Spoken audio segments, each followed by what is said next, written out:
El DMO está alerta ante los comentarios xenofóbicos de Gringo Go Home que están haciendo ciertos grupos en Puerto Rico.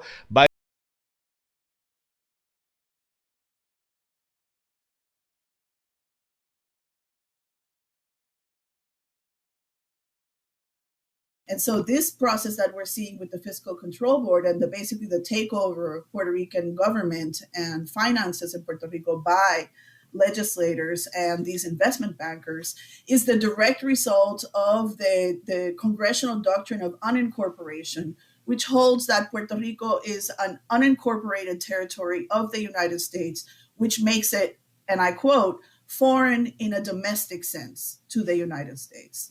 So, what is foreign in a domestic sense? It's basically the creation of a category of exception that then allows for mechanisms like the tax evasion scams that are drawing extremely wealthy Americans to Puerto Rico, which is leading to a huge housing crisis where people in Puerto Rico are not being able to afford, not just buying homes, but renting homes. Because we've seen such a huge influx of people who are trying to live out their pandemic dreams in a tropical island.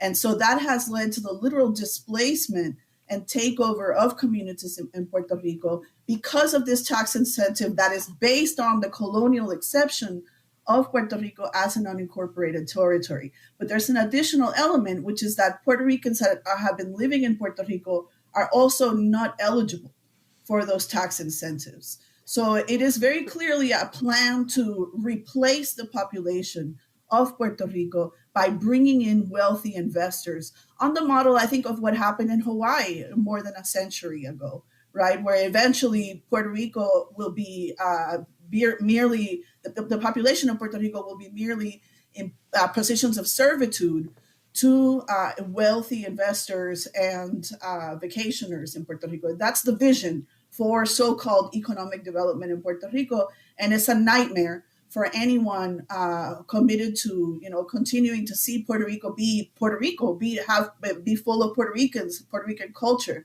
We're seeing all of that under threat.